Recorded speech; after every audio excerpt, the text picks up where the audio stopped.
mestre em História pela Unicamp e doutor pela USP em História Social. O TV Sem Censura tem a honra hoje de receber o professor Michel Zaidan. Professor, boa tarde. Boa tarde.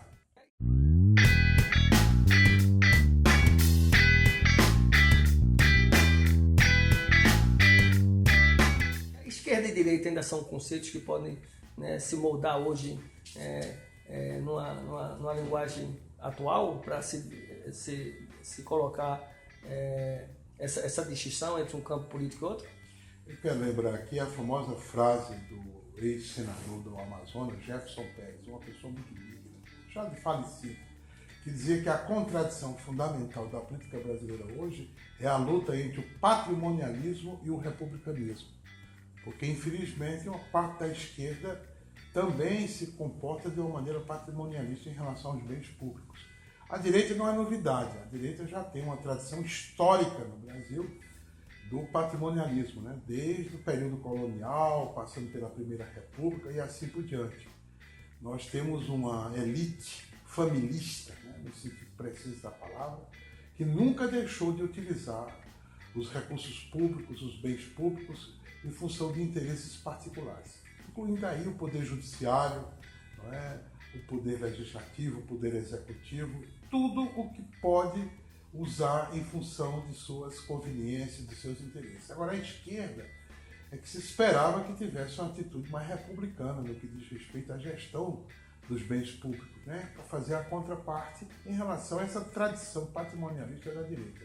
Infelizmente, não foi bem o que aconteceu. Hoje estamos diante de um quadro em que, como você bem diz, é difícil fazer essa distinção entre aqueles que são republicanos e, de fato, honram, né, essa gestão pública dos bens e aqueles que são patrimonialistas ou neopatrimonialistas, como foi chamado o PSDB na gestão de Fernando Henrique Cardoso.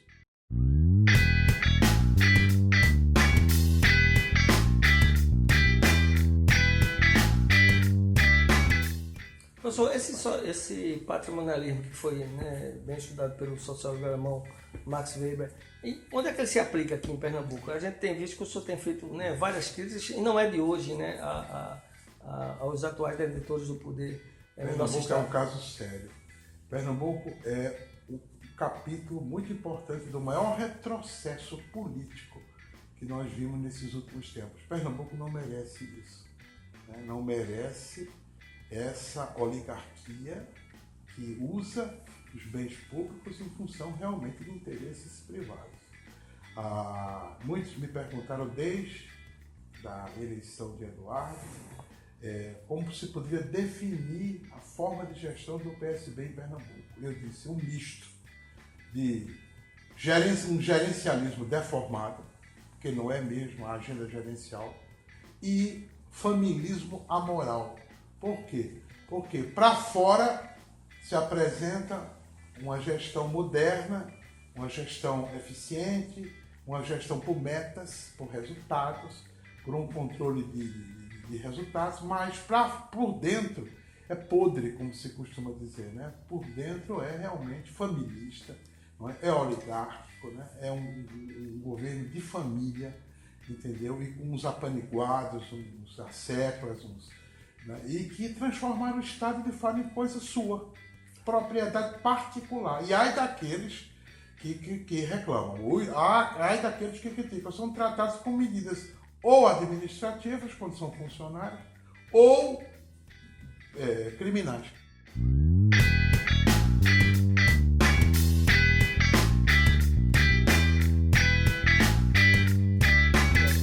Interessante que depois da redemocratização a gente teve Roberto Magalhães, depois tivemos o próprio, né, Miguel Arraes, depois Joaquim Francisco, Miguel Arraes novamente, Carlos Wilson, né, no período do mandato, depois Jarbas, né, e parece que quando o senhor fala em retrocesso, parece que quando o ex-governador Eduardo Campos assumiu o poder, ele assumiu, o senhor imagina, já com esse projeto? Com esse projeto. Diferente, inclusive, dos outros Eu vou lhe dar um governadores. testemunho pessoal.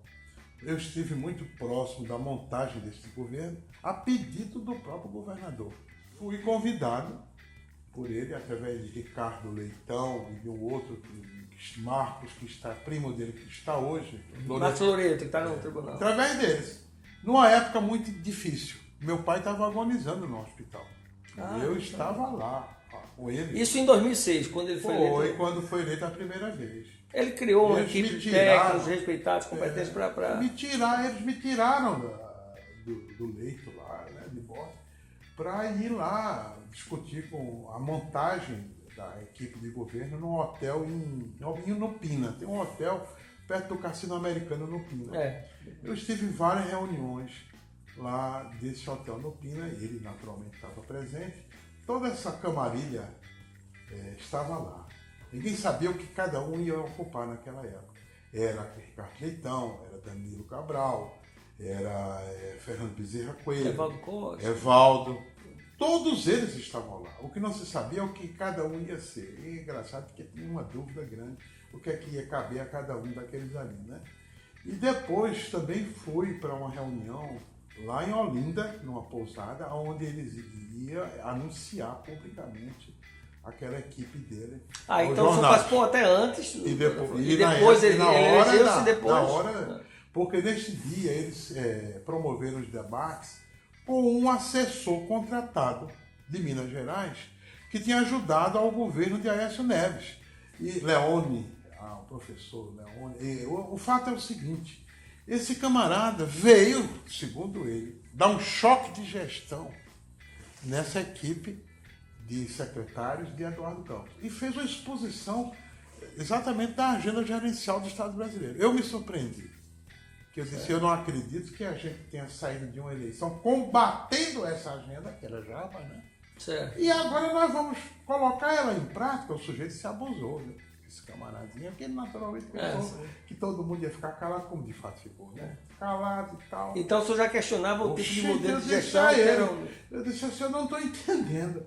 Porque se nós saímos de um governo onde nós combatemos, foi ganha essa eleição contra esse modelo, por que é que nós estamos agora copiando o modelo lá de Aécio Neves? Aí o cara se abusou, disse, eu não tenho tempo, apertei aqui, eu vou pegar um avião, vou deixar um assessor aqui para lhe responder. O senhor não foi convidado para nada, então, no primeiro governo agora? Eu não. Nem sei para que, nem sei nem para que seria, né? Qual seria a minha serventia neste governo? Porque seria sujar as mãos, né? Seria se comprometer. Jamais eu poderia falar nada na minha vida se eu tivesse aceito qualquer coisa deste governo. Jamais. Eu estaria irremediavelmente comprometido. A minha sorte, o meu patrimônio moral e político, a minha credibilidade advém do fato de ser uma pessoa independente. Coisa muito rara na capitania hereditária de Pernambuco, onde não é Cavalcante, é Cavalgata. E as pessoas gostam muito de aproveitar das delícias do poder, não é? Das tentações, das seduções, dos cargos, de aparecer bem na figura e etc. E tal. Eu tenho vários colegas que se meteram nisso na universidade, de uma maneira ou de outra. A minha carreira me permite hoje fazer uma crítica independente, desinteressada, insuspeita a qualquer uma dessas oligarquias aqui. A qualquer uma delas, porque eu não devo nada a elas, entendeu? Professor, o senhor diria então que o estilo personalista do ex-governador Eduardo Campos fez mal a Pernambuco? Pior ainda, autoritário, né? Por isso que eu acho que é uma agenda deturpada essa agência gerencial dele. Porque no gerencialismo... Tinha um viés autoritário. Muito. Autoritário, concentrador. Ele realmente deturpou a agenda gerencial. Talvez porque ele queria dar uma satisfação de que era um governo moderno, etc. Mas a essência era autoritária, oligárquica e centralizadora. Não se iluda, para não dizer coisa pior, né? Eu poderia dizer familista. Porque depois o Viamundo, você conhece, publicou uma lista de milhões de parentes, de contraparentes, dentro da administração enquanto estadual. O discurso era totalmente... Então, como é que combina esse nepotismo generalizado com o discurso de gerencialismo, de eficiência do Estado? Não combina, não tem combinação nenhuma. Isso é para inglês ver. Isso é para enganar os bestas, digamos assim, aqueles que não estudam, não entendem, não sabem o que é, de fato, a reforma gerencial do Estado brasileiro. Eu nunca nem pegou no livro do Brescia Pereira para saber o que significa isso. Agora, a propaganda é forte. Uns jornais totalmente na mão do governo, Todos os três jornais. Alguém me chamou a atenção e disse, olha, professor, o governo dispõe de mais de 1 milhão, não sei quanto é, para fazer propaganda institucional. Não, hoje são 100 milhões. Não, 100 então é 100. 100 milhões para distribuir com os veículos de comunicação. Quem é que quer ficar fora dessa bolada? Ninguém. Pelo contrário, esses jornais, numa crise que eles estão, eles sobrevivem naturalmente dessas verbas da propaganda institucional. Se eles forem contra, eles se lascam, eles vão ser realmente alijados do bolo, digamos assim. Eu entendo esses jornais de Pernambuco, eles são governistas por vocação, por necessidade e por vocação, porque os seus donos não são jornalistas, diga-se de passagem, são empresários. Um é usineiro, o outro era dono de uma rede de supermercado, né? E o outro, você diz, era um condomínio, de fato. Um condomínio gerido por uma pessoa que não tem muito tirocínio, digamos assim, né?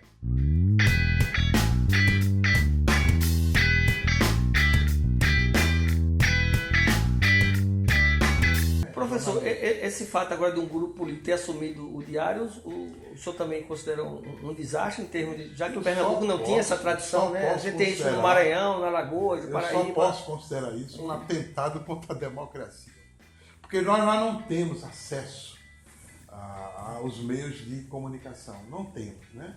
A nossa liberdade de expressão era muito restrita. Se não fossem as redes sociais, os blogs, com a sua generosidade, o pensamento crítico em Pernambuco estava totalmente asfixiado, não tinha como se exprimir. Porque pelos jornalões, esses jornais que vendem na banca de revista, esses jornais não têm nenhuma independência do ponto de vista editorial, político ou econômico.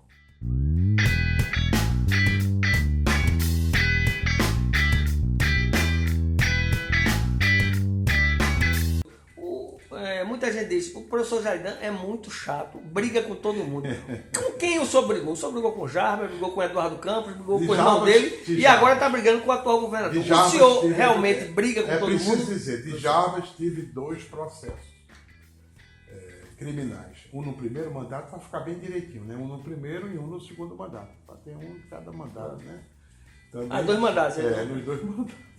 Também quais foram as razões, professor? Artigos publicados na imprensa, criticando a gestão, né, dele, sobretudo em relação aos grupos econômicos de Pernambuco. Ele não gostou aí, sabe?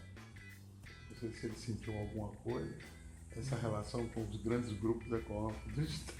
Aí o senhor fez isso como, obviamente, como pensador, como intelectual, cada como crítico, um põe a cumbuca na sua cabeça. Eu tenho a impressão que a cumbuca pode ter caído na cabeça. E o segundo processo, dele, professor? Né? O outro também foi a mesma coisa, criticando. O segundo processo foi sobre a refinaria, aqui, a obra do século, por causa do Jornal do Comércio. Também foi em função disso, ele sentiu que havia insinuações de que ele estava levando vantagem no processo de privatização, de venda do Estado de Pernambuco aos investidores, etc. Ele deve ter sentido alguma coisa, digamos assim, né? Mas nada disso deu em nada, porque esses políticos de Pernambuco, eles, como não são democratas radicais, como disse Ivanildo Sampaio uma vez, são de ocasião, só são democratas quando lhes interessa, lhes convém, quando as críticas incomodam, eles deixam a democracia de lado, lançam mão realmente ou de medidas criminais ou de medidas administrativas para punir as pessoas. Por isso que quando Tonka ameaçou, muitos meses atrás, entrar com interpelação judicial... O senhor havia escrito um artigo no blog de Jamil. No blog chamado Não Vamos Desistir de Vocês, fazendo uma paródia à propaganda antecipada dele para a Prefeitura de Olinda, dizendo, nós não vamos desistir de Olinda. E aí a paródia era, nós não vamos desistir de vocês não, hein? E aí ele resolveu, ele ameaçou, né, nessa época que ia entrar com a interpelação judicial. Não é? E eu disse, engraçado, vocês fazem os malfeitos, pintam o certo e não quer que ninguém diga nada. Se abrir a boca é crime, aí o artigo acabava assim, o rei está nu, né? Quer dizer, você dizer que o rei está nu virou crime aqui em Pernambuco. Você não pode dizer isso. O senhor fez um livro também chamado Imperador, né? Esse é o meu best-seller. Esse livro, eu não achei que esse livro tivesse o vulto que teve, né? A honra do imperador. Muita gente perguntou por que a honra do imperador?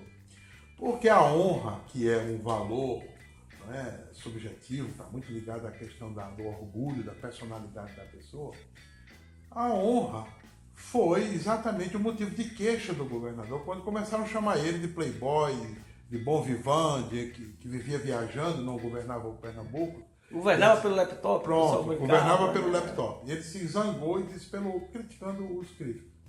Eu aproveitei a deixa, né, a honra do imperador, e dizer, muito bem, quando é a honra alheia, vocês não reclamam, né? Vocês enxovalham a honra das pessoas.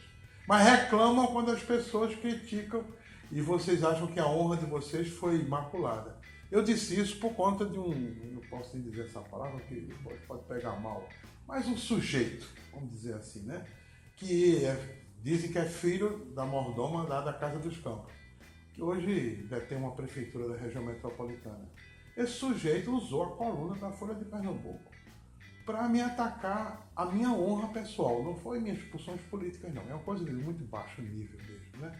O fato é o seguinte, o jornal não me deu direito de resposta. No caso do Jornal Comércio.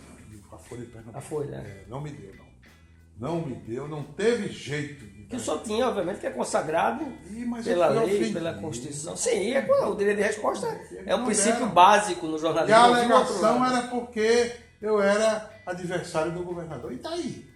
E por acaso o sujeitinho não estava fazendo o trabalho sujo a serviço do governador? Exatamente. Foi, porque eles mesmos não fizeram, mas mandaram um pau mandado, desses cachorros de guarda, fazer a coisa. Porque nesse artigo eu dizia, quando o dono do cachorro não vem morder a gente em Pernambuco, solta os cachorros. Aí o cachorro vem e morde a gente. Ele era um cachorro que vinha me morder. E o pior ainda é que o jornal... Mãe me mandou procurar a justiça. Procurar a justiça para assegurar o direito de resposta. Eu tinha tanta coisa para fazer na minha vida que eu não podia perder tempo para procurando a justiça. Responder através do blog do Jamildo. A resposta veio através do blog do Jamildo, onde ele também tinha usado a mesma artigo. Então foi por lá e por outros blogs fora daqui também. Dizendo a reprodução, o nome do artigo era a reprodução da oligarquia política de Pernambuco. Porque eu já tinha feito uma vez um artigo falando de Jarbas e do quadro partidário que ele remodelou para governar aqui, chamava-se a reprodução da oligarquia política de Pernambuco. Esse artigo foi publicado na Folha de Pernambuco. E agora você está sendo novamente alvo, inclusive nas redes sociais, de processos do atual governador. O que é que está vendo? O atual governador está muito incomodado, porque no espaço de menos de um mês, de 30 dias, conseguiu, da Justiça Criminal de Pernambuco, mandar 3 mandatos de citação.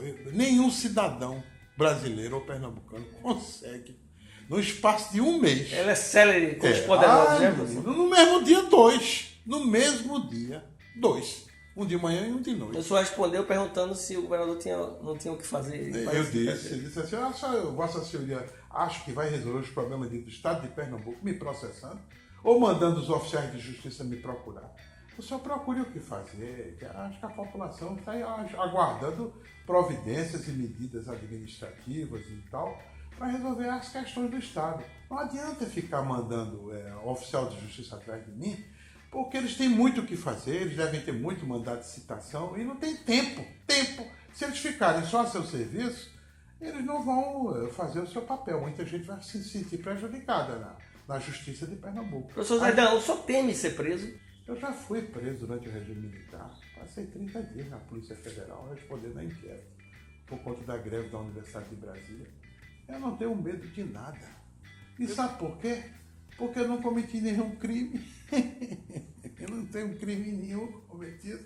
Eu não tenho nada com o Estado de Pernambuco. Não sou servidor público estadual. O meu cargo de professor titular da Universidade Federal de Pernambuco não foi Eduardo que me deu, não, viu? Foi conquistado por métodos próprios. Não tenho nada com a Arena Pernambuco, não tenho nada com o leilão do Carlos Zé Estelita, nem com a refinaria Abreu e Lima.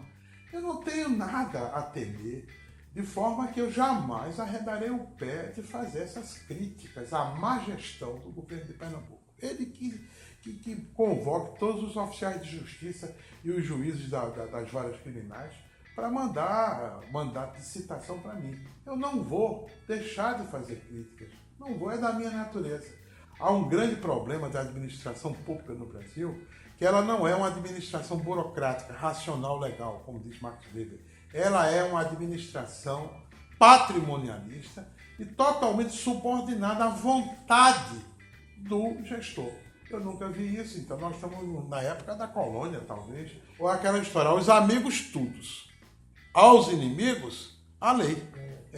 Tem que acabar isso. Professor, como uma pergunta, nosso tempo está se esgotando, infelizmente, mas o senhor tem recebido generosas manifestações nas redes sociais em relação a esse processo que vai ser dia 11. Como é que o senhor recebe isso? O senhor acha que isso, a questão da internet, da rede sociais, ajudou muito? Ajuda, porque nem Randes, nem o PSB compraram ainda a internet. Pode ser que faça um negócio com o Google, não é? Ou com outra rede daí, o Facebook. E aí a gente não possa mesmo se expressar. Mas enquanto esse grupo oligárquico, econômico, político, não comprar o mundo todo, não comprar as redes sociais, o Facebook, nós vamos continuar usando essas redes sociais para fazer crítica e para ter o apoio de muitas e muitas pessoas que não estão compradas, cooptadas, corrompidas, seduzidas, enganadas por a propaganda falsa que este partido e esses políticos do PSB colocam na televisão, com dinheiro público, aliás, fica se passado. Professor Zé, eu queria agradecer a sua entrevista e desejar boa sorte aí nas suas missões. Eu agradeço. Eu sempre digo brincando, se eu estiver preso, leva uma sopinha para mim, pelo menos, né? Não me deixe sofrer muito naquele presídio do Santo, que tem o nome lá do Frei, não. É verdade. Leva uma coisinha qualquer para mim. Tá certo, professor. Um abraço grande. Obrigado pela atenção. De nada.